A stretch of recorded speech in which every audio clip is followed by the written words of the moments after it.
On an American highway, a rest stop usually has one simple purpose. Pull over, use the restroom, stretch for a few minutes, and get back on the road. In Japan, that same idea has evolved into something very different. Along major Japanese expressways, drivers can encounter rest areas with regional restaurants, bakeries, souvenir markets, observation decks, landscape spaces, showers, electric vehicle charging, information counters, and stores selling products that may be difficult to find anywhere else. Some destinations have become attractions in their own right. And the surprising part is that this is not simply about making highway stops luxurious.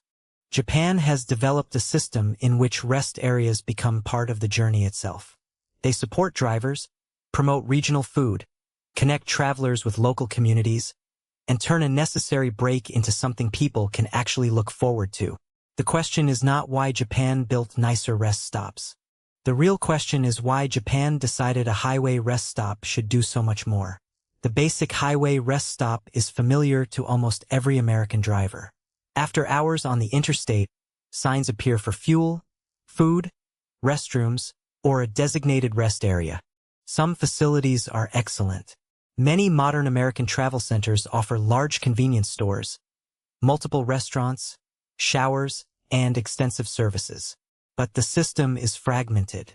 A public interstate rest area might provide toilets, vending machines, picnic tables, and tourist information. A separate commercial exit may contain petrol stations, fast food restaurants, hotels, and shops. Large private travel centers can offer much more, but they are commercial businesses located within a different roadside ecosystem. Japan organizes the experience differently. On its expressway network, two important categories appear again and again: parking areas and service areas. Despite their names, these are often much more than parking lots. A smaller parking area may provide restrooms, vending machines, food, and basic shopping.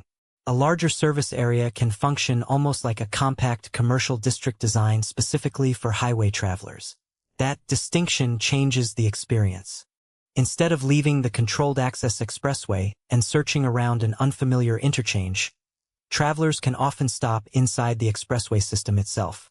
Food, toilets, shopping, fuel, and travel information are concentrated around the needs of people already making a journey. More importantly, many stops are designed around their location. A traveler crossing Japan does not necessarily encounter the same generic experience every 100 kilometers. Different regions can appear through local noodles, seafood, sweets, agricultural products, souvenirs, architecture, and views. That turns the highway into something more than infrastructure connecting point A with point B. It becomes a sequence of regional experiences. To understand why Japanese highway rest stops can feel so advanced, four parts of the system matter most. The first is how Japan combines essential services. The second is how food becomes part of regional identity. The third is how design makes stopping unusually convenient. And the fourth is how some rest areas have crossed the line from roadside facilities into destinations. The first advantage becomes obvious the moment a driver needs something. Japan concentrates services around the traveler. A major service area can offer fuel, restaurants, convenience shopping, toilets, vending machines, travel information, electric vehicle charging, and spaces for families. Depending on the location, additional facilities can include showers, laundry services, dog runs, playgrounds, or viewing areas. Not every service area contains every feature. That distinction matters. The point is not that every Japanese rest stop resembles a luxury shopping center. The point is consistency of purpose. The facility is designed around what people might need during a long journey. This contrasts with much of the American interstate experience. The United States has outstanding private travel centers, and some are enormous. But highway services are often distributed around exits. A driver may leave the interstate, stop for fuel at one business, cross a large road for food, and then visit another location for something else. That model works well when land is plentiful and businesses cluster around interchanges. Japan faces different constraints: mountainous terrain, dense development, Expensive land in many areas and heavily engineered expressways create strong incentives to use space efficiently. So the rest area becomes concentrated infrastructure. One stop can solve several problems at once. This becomes especially noticeable with information. Japanese service areas often provide route information and updates useful to expressway travelers. Drivers can check conditions before continuing rather than treating the stop as disconnected from the road around it. Even the toilets demonstrate the philosophy. Japanese public toilet technology is already famous, but the more important highway advantage is operational. Restrooms at busy facilities are designed for large flows of travelers.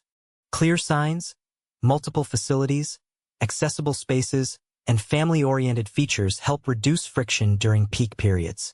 In some locations, displays can even help visitors understand which facilities are occupied.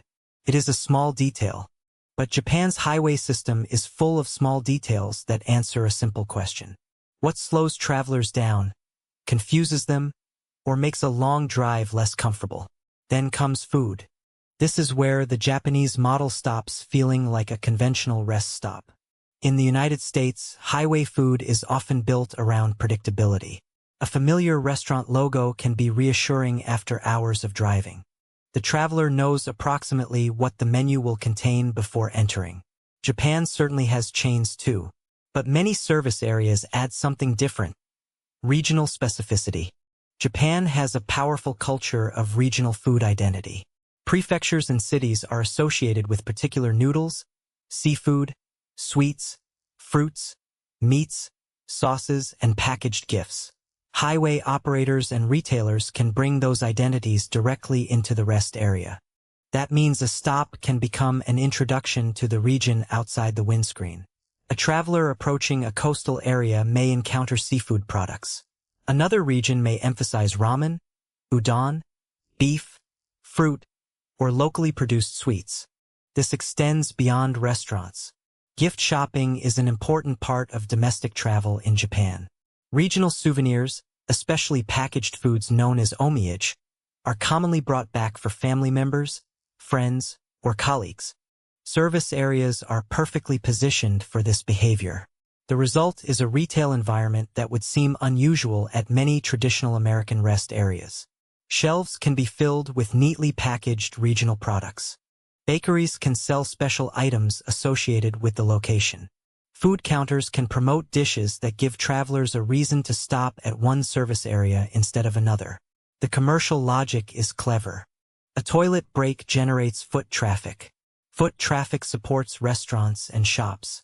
Those businesses create demand for regional products.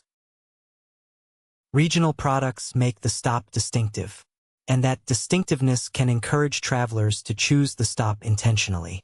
A mandatory pause becomes an economic ecosystem. America has versions of this idea. Road trips through the United States can include famous roadside restaurants, regional petrol stations, enormous travel centers, farm shops, and state-specific products. The difference is how deliberately Japan has integrated the concept into the expressway journey. There is another reason this works. Japan understands that stopping is not necessarily wasted time.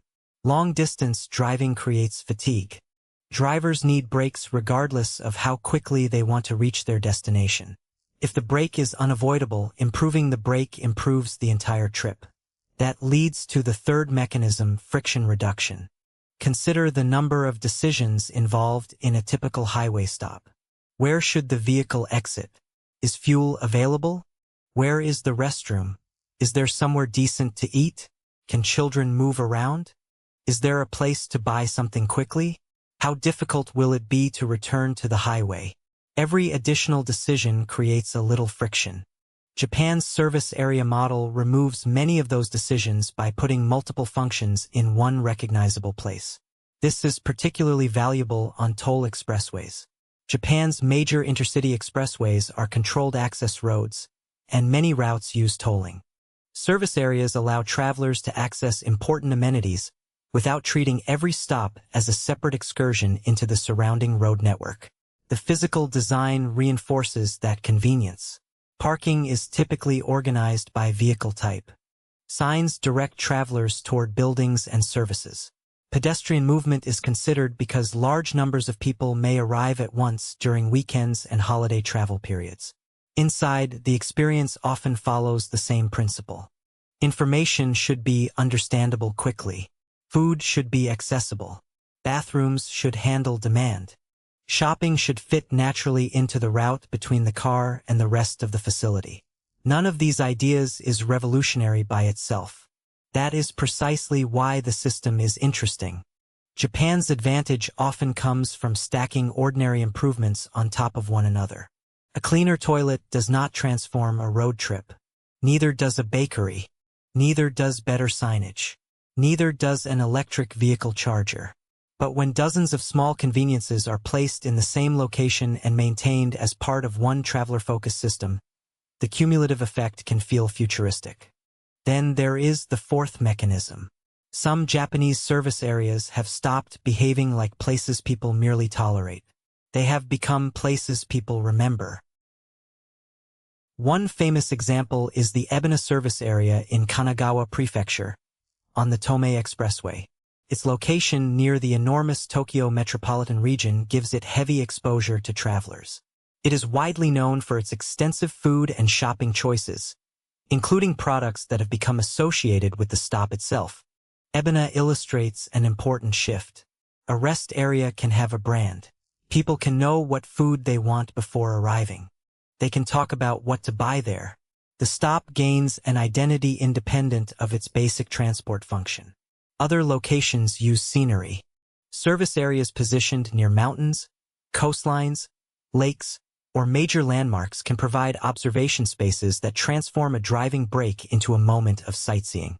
Some facilities emphasize architecture or landscaped areas. Others provide space for pets or children. The exact amenities vary, but the strategy remains consistent. Give travelers a reason to remember where they stopped. This idea becomes even more interesting when compared with another Japanese roadside system, Michi-no-Eki. Michi-no-Eki translates roughly as roadside station. These are not the same thing as expressway service areas. They generally serve ordinary roads rather than functioning as standard expressway rest areas. But they reveal the same broader Japanese philosophy. Roadside infrastructure can do more than provide parking and toilets. Michi-no-Eki facilities often combine rest functions with local information and regional commerce. Many sell agricultural products, prepared food, crafts, and local specialties. Some become significant destinations for domestic travelers. The distinction matters because Japan effectively developed multiple layers of roadside infrastructure. Expressway service areas serve high-speed intercity travel. Roadside stations connect motorists with local communities on ordinary roads. Both systems recognize that travelers create economic opportunities simply by stopping. Instead of allowing that traffic to pass through anonymously, roadside facilities can introduce visitors to the place they are traveling through. This is especially valuable for smaller communities. A traveler may not have time to drive deep into every town along a route. But a well-positioned roadside facility can bring the town's products to the traveler. That creates a bridge between national mobility and local economies. There is also a historical reason Japan's expressway facilities developed this way. Japan's modern expressway network expanded rapidly during the country's post-war economic growth. As car ownership increased and metropolitan regions became more connected, long-distance road travel became increasingly important. But Japan could not simply copy the sprawling roadside landscape common in parts of North America. The geography was different. Japan is mountainous. Flat, developable land is limited in many regions. Cities and towns can be dense. Major roads frequently pass through tunnels, across bridges, and along constrained corridors. When space is expensive or difficult to create, concentration becomes valuable. A service area therefore has to work hard. The land allocated to it is not merely a patch of asphalt where travelers wait. It becomes a carefully used node in the transport network. This explains another visual difference. A large American roadside commercial interchange can spread restaurants, petrol stations, hotels, and stores across a broad area. A Japanese service area often compresses several of those functions into a more unified site. The Japanese approach is not automatically better in every situation. America's model offers enormous choice at many exits. Private competition has created highly sophisticated travel centers. The scale of the United States also means that a single roadside model would make little sense everywhere. But Japan demonstrates what happens when the stop itself is treated as infrastructure rather than an afterthought. And that may be the biggest reason the system feels ahead. The technology is noticeable. The food is memorable. The toilets receive attention. But underneath all of that is a design philosophy based on eliminating small inconveniences. A traveler should not need to work hard to take a break. A family should not need to improvise every stop.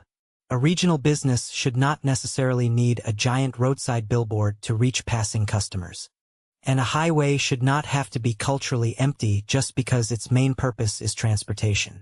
Japan turned those assumptions into a system. Then the system turned rest stops into something far more valuable than places to rest.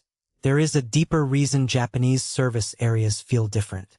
They reflect a broader habit of treating transitional spaces as places that still deserve attention. A railway station is not merely somewhere to wait for a train. It can contain restaurants, shops, bakeries, lockers, convenience stores, and carefully organized passenger services. A department store is not simply a building filled with clothing.